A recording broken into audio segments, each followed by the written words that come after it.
Hi hello friends, welcome to tech ಟ್ರಾಲಕ್ channel. ನಾನು ನಿಮ್ಮ ಪ್ರಶಾಂತ್ ಮಾಮಡಿ. ಇವತ್ತು ನಾನು ಆರ್ಕಿಡ್ ಮಾಲಲ್ಲಿ ಕರುಪು ಮೂವಿನ ನೋಡ್ಕೊಂಡು ಬಂದೆ. ಕರುಪು ಮೂವಿ ಏಕೆ ನೋಡ್ಕೊಂಡು ಅಂತಂದರೆ, ನೋಡಿ ಫ್ರೆಂಡ್ಸ್, ನಾನು ಸ್ವಲ್ಪ ಸೂರ್ಯ ಅವ್ರದ್ದು ಅಭಿಮಾನಿ, ಆಮೇಲೆ ತ್ರಿಷಾ ಕೃಷ್ಣನ್ ಅವರ ಅಭಿಮಾನಿ ಕೂಡ. ಫ್ರೆಂಡ್ಸ್, ಇವತ್ತು ಆ ಮೂವಿ ನೋಡಿದ್ದೀನಿ. ಅದು ಆ್ಯಕ್ಚುಲಿ 15 ಮೇ 2026 ರಿಲೀಸ್ ಆಗಿತ್ತು. ಅದರಲ್ಲಿ ಸೂರ್ಯ, RJ ಬಾಲಾಜಿ, ಆಮೇಲೆ ತ್ರಿಷಾ ಕೃಷ್ಣನ್ ಅವರು ಅಭಿನಯಿಸಿದ್ದಾರೆ. ಈ ಫಿಲ್ಮ್ ಸ್ಟೋರಿ ನೋಡಿ ಫ್ರೆಂಡ್ಸ್, ಕೋರ್ಟಲ್ಲಿ ಪೆಂಡಿಂಗ್ ಕೇಸಸ್ ಇರ್ತವೆ. ಯಾರಿಗೆ ನ್ಯಾಯ ಸಿಗುತ್ತೆ, ಯಾರಿಗೆ ನ್ಯಾಯ ಸಿಗಲ್ಲ. ಜಾಸ್ತಿ ಈ ಒಂದು ಫಿಲ್ಮಲ್ಲಿ ಏನು ತೋರಿಸಿದ್ದಾರೆ ಅಂದರೆ, ಒಂದು ಸಾಮಾನ್ಯ ಮನುಷ್ಯ ಕೋರ್ಟಿಗೆ ಹೋದಾಗ ಯಾವ ರೀತಿ ಒಂದು ಖರ್ಚುಗಳನ್ನ ಅನುಭವಿಸ್ತಾನೆ, ಆಮೇಲೆ ಕೇಸ್ಗಳು ಹೆಂಗೆ ವರ್ಷಾನುಗಟ್ಟಲೆ ನಡೀತಾ ಇರ್ತವೆ, ಅವನಿಗೆ ಯಾವುದೇ ಒಂದು ನ್ಯಾಯ ಸಿಗೋದಿಲ್ಲ. ಆವಾಗ ಏನಾಗುತ್ತೆ ಅಂತಂದರೆ, ನೋಡಿ ಫ್ರೆಂಡ್ಸ್, ಈ ಒಂದು ಫಿಲ್ಮಲ್ಲಿ ಯಾವ ಥರ ತೋರಿಸಿದ್ದಾರೆ ಅಂತಂದರೆ, ಯಾವಾಗ ಲಾಯರ್ಗಳು ಅಂತಂದರೆ, ಈಗ ಜಡ್ಜು ಮತ್ತು ಲಾಯರ್ ಒಂದಾಗಿ ಒಂದು ಕೇಸ್ನ ಬೇಕಂತ ಹೇಳಿ ಮುಂದುವರಿಸಿ ಹಣದ ದಾಹಕ್ಕೋಸ್ಕರ ಅವರು ಇದು ಮಾಡ್ತಾರೆ, ಬೇಕಂತ ಹೇಳಿ ಇದು ಮಾಡ್ತಾರೆ. ಯಾವುದೇ ಒಂದು ಕೇಸ್ಗಳನ್ನ ಬೇಗ ಮುಗಿಸೋದಿಲ್ಲ. ಆಮೇಲೆ ಅವ್ರ ಹತ್ರ, ಕಸ್ಟಮರ್ ಹತ್ರ ದುಡ್ಡುಗಳನ್ನ ಕೀಳ್ತಾ ಇರ್ತಾರೆ. ಇದು ಅಂದರೆ ಇದರಲ್ಲಿ ಫಿಲ್ಮಲ್ಲಿ ಫ್ಯಾಂಟಸಿ ಥರ ತೋರಿಸಿದ್ದಾರೆ. ಸೂರ್ಯ ಅವರು ವೀರಭದ್ರನಾಗಿ ಅಭಿನಯಿಸಿದ್ದಾರೆ, ದೇವರು ವೀರಭದ್ರನಾಗಿ ಅಭಿನಯಿಸಿದ್ದಾರೆ. ಅವರು ಧರೆಗೆ ಇಳಿದು ಬರ್ತಾರೆ. ಅಂದರೆ ಈಗ ಒಂದು ನ್ಯಾಯವಾದಿ ಲಾಯರ್ ಏನು ಇರ್ತಾರಲ್ಲ, ಅವನಿಗೆ ಶಿಕ್ಷೆ ಕೊಡೋಕ್ಕೋಸ್ಕರ ತನ್ನ ಮಚ್ಚನ್ನು ತೆಗೆದಾಗ ದೇವರು, ನೀನು ಭೂಮಿಯಲ್ಲಿ ಬಂದು ಒಂದು ನ್ಯಾಯನ ಕೊಡಿಸ್ಬೇಕಂತ ಹೇಳಿ ಹೇಳ್ತಾನೆ, ನಾರ್ಮಲ್ ಮನುಷ್ಯ ಆಗಿ. ಆವಾಗ ದೇವರು ಬಂದು ಭೂಮಿಯಲ್ಲಿ ಲಾಯರ್ ಆಗ್ತಾನೆ. ಆದರೂ ಅವನ ದೇವ್ರ ಪವರ್ಗಳನ್ನ ಯೂಸ್ ಮಾಡುವಂತಿಲ್ಲ ಅಂಥೇಳಿ ಆ ನ್ಯಾಯವಾದಿ ಅಂದರೆ ಲಾಯರ್ ಇವ್ರ ದೇವರ ಹತ್ರ ಒಂದು ಭಾಷಣ ತಗೊಂಡಿರ್ತಾನೆ. ಅದಕ್ಕೋಸ್ಕರ ಇವರು ದೇವರಾಗಿ ಕೇಸ್ ಗೆದ್ದರೂ ಕೂಡ, ಆ ಕೇಸ್ ಗೆದ್ದ ಮೇಲೆ ಒಂದು ಏನು ನ್ಯಾಯ, ಇಂಡೈರೆಕ್ಟ್ಲಿ ಆ ಮೂವಿಲಿ ಗೊತ್ತಾಗುತ್ತೆ ನಿಮಗೆ ನ್ಯಾಯ ಏನು ಸಿಗಬೇಕಾಗಿತ್ತು, ಅದು ನ್ಯಾಯ ಸಿಗಲ್ಲ. ಆವಾಗ ದೇವರು ತನ್ನ ಒಂದು ಗಾಡ್ ಮೋಡ್ ಆನ್ ಮಾಡ್ತಾನೆ, ಅಂದರೆ ದೇವರ ಒಂದು ಆಟ ಶುರು ಮಾಡ್ತಾನೆ. ಆ ದೇವರ ಆಟ ಶುರು ಆ್ಯಕ್ಚುಲಿ ಫಸ್ಟ್ ಹಾಫ್ ಏನಿದೆಯಲ್ಲ ಫ್ರೆಂಡ್ಸ್, ಒಂದು ಎಮೋಷ್ನಲ್ ಸ್ಟೋರಿ. ಕಣ್ಣಲ್ಲಿ ನೀರು ಬರ್ತವೆ. ಯಾವ ಥರ 1-2-3 ಕೇಸಸ್ ಇದ್ದಾವೆ. ಆ ಕೇಸ್ ನೋಡಿದ್ರೆ ನಿಮಗೆ ಸ್ವಲ್ಪ ಒಂದು ಎಮೋಷ್ನಲ್ ಫೀಲ್ ಆಗ್ತೀರಿ.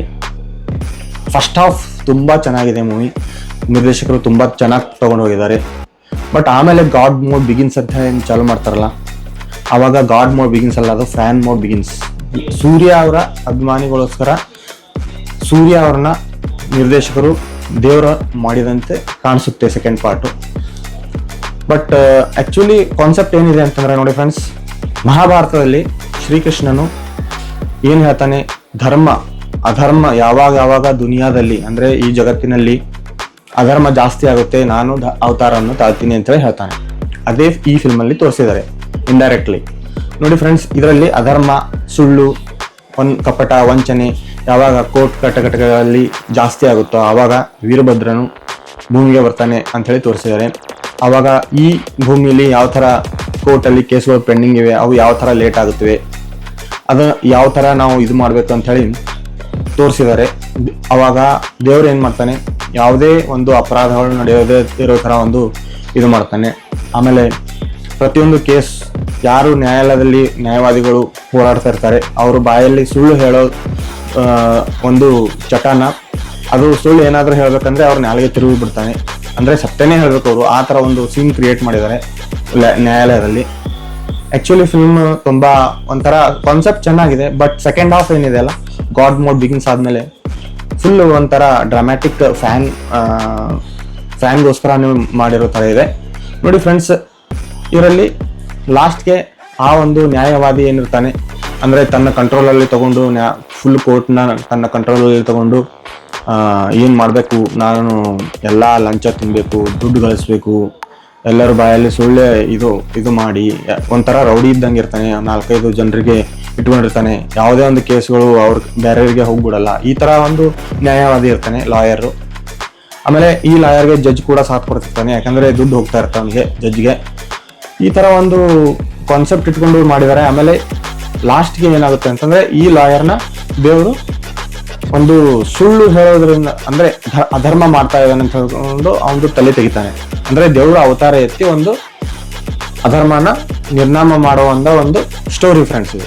ಈಗ ಈ ಸ್ಟೋರಿಲಿ ಇನ್ನೊಂದು ಭಾಗನೂ ಬರುತ್ತೆ ಅಂತ ಹೇಳಿ ತೋರಿಸಿದ್ದಾರೆ. ಇದರಲ್ಲಿ ಕೋರ್ಟ್ ನಲ್ಲಿ ಪೆಂಡಿಂಗ್ ಇರೋ ಕೇಸ್ಗಳ ಬಗ್ಗೆ ತೋರಿಸಿದ್ದಾರೆ. ಮುಂದೆ ಯಾವ ತರ ಅಂತಂದ್ರೆ ಪಾಲಿಟಿಕ್ಸ್ ಅಲ್ಲಿ ದೇವರು ಎಂಟ್ರಿ ಕೊಡ್ತಾನೆ ಅಂತ ಹೇಳಿ ತೋರಿಸಿದ್ದಾರೆ ಫ್ರೆಂಡ್ಸ್. ಬಟ್ ಆಕ್ಚುಲಿ ಇವೆಲ್ಲ ಅತಿರೇಕ ಅಂತ ಅನಿಸಬಹುದು. ಬಟ್ ಆಕ್ಚುಲಿ ಕಾನ್ಸೆಪ್ಟ್ ಬೇಸ್ ನೋಡಿದ್ರೆ ನಾವು ಈ ಏನು ಕಲಿಯುಗದಲ್ಲಿ ಜೀವಿಸ್ತಾ ಇದೀವಲ್ಲ, ದೇವರು ಬರಬೇಕು ಫ್ರೆಂಡ್ಸ್. ದೇವರು ಬರದೇ ಇದ್ರೆ ಉಳಿಗಾಲ ಇಲ್ಲ ಅನ್ಸುತ್ತೆ. ಸತ್ಯ ನ್ಯಾಯ ಏನಿದೆ ಎಲ್ಲ ಸತ್ತು ಹೋಗ್ತಾ ಇದೆ. ಕಾನ್ಸೆಪ್ಟ್ ತುಂಬ ಚೆನ್ನಾಗಿದೆ. ಕಾನ್ಸೆಪ್ಟ್ನ ಅರ್ಥ ಮಾಡಿಕೊಂಡು ನೀವು ಫಿಲ್ಮ್ ನೋಡಿದ್ರೆ ನಿಮಗೂ ಕೂಡ ಇಷ್ಟ ಆಗ್ಬಹುದು. ಬಟ್ ಸೆಕೆಂಡ್ ಪಾರ್ಟ್ ಅಂತೂ ನಾನು 100% ಹೇಳ್ತೀನಿ, ಸ್ವಲ್ಪ ಇಷ್ಟ ಆಗಿಲ್ಲ ಫ್ರೆಂಡ್ಸ್. ಫಸ್ಟ್ ಪಾರ್ಟ್ ಸೂಪರ್ ಇದೆ. ಫಸ್ಟ್ ಪಾರ್ಟ್ ಅಂದ್ರೇನು ಇಂಟರ್ವಲ್ ಮುಂಚೆದು ಫಸ್ಟ್ ಪಾರ್ಟು, ಇಂಟರ್ವಲ್ ನಂತರದ್ದು ಸೆಕೆಂಡ್ ಪಾರ್ಟು. ಒಂಥರ ನೋಡೋಕೆ ಫ್ಯಾಂಟಸಿ ಥರ ಇದೆ. ಇದರಲ್ಲಿ ವೀರಭದ್ರನಾಗಿ ಸೂರ್ಯ ಅವರು ತುಂಬ ಚೆನ್ನಾಗಿ ಮಿಂಚಿದ್ದಾರೆ, ತುಂಬ ಚೆನ್ನಾಗಿ ಆ್ಯಕ್ಟಿಂಗ್ ಮಾಡಿದ್ದಾರೆ. ಆಮೇಲೆ ಒಂಥರ ಗ್ರಾಫಿಕ್ಸ್ ಎಲ್ಲ ಫಸ್ಟ್ ಇದರಲ್ಲಿ ಫುಲ್ಲು ಬೆಸ್ಟಾಗಿ ತೋರಿಸಿದ್ದಾರೆ. ಒಂಥರ ಗೋಸ್ಟ್ ರೈಡರ್ ನೋಡ್ದಂಗೆ ಆಗುತ್ತೆ. ಆಮೇಲೆ ಸೆಕೆಂಡ್ ಪಾರ್ಟಲ್ಲಿ ಯಾವ ಥರ ಒಂದು ಕಾಂತಾರ ರೀತಿ ಒಂದು ಸೀನ್ನ ಕ್ರಿಯೇಟ್ ಮಾಡಿದ್ದಾರೆ. ಲಾಸ್ಟ್ಗೆ ಅವನಿಗೆ ನ್ಯಾಯವಾದಿ ಲಾಯರ್ಗೆ ಕೊಲ್ಲಬೇಕಾದ್ರೆ ಈ ಥರ ಕೆಲವೊಂದು ಒಳ್ಳೆಯ ಅಂಶಗಳನ್ನ ಇಟ್ಕೊಂಡು ಮಾಡಿದ್ದಾರೆ. ಈ ಫಿಲ್ಮ್ನ ನೀವು ಆರಾಮಾಗಿ ಒಂದ್ಸಲ ಥಿಯೇಟ್ರಲ್ಲಿ ನೋಡ್ಬೋದು friends. Thank you friends. Thank you for watching my videos. Thank you once again.